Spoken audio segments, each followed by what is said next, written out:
So hey, what's up everyone, this is back here with another video. So yeah, today I will be solving the unstop problem. Okay, so yeah, as you can see here, this is the unstop coding spring problem, 100 ways. Okay, so I will gonna solve this one, this problem.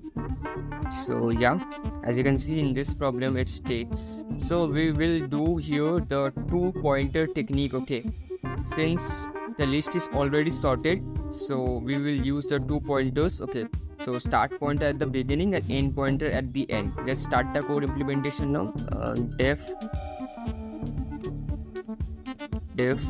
find flower indices n comma t comma flowers start equal to 0 n minus 1 while start is then n current sum equal to flowers start flower.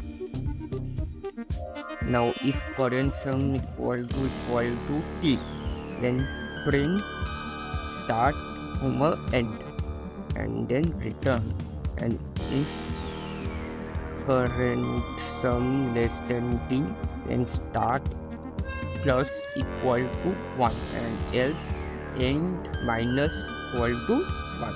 Okay, now n comma t equal to map int comma input dot split and flowers to this map int comma input function again dot split. Now find flower indices n comma t comma flowers. Let's test it and let's see. Yeah, as you can see, it's successfully compiled and yeah, the test case are passed.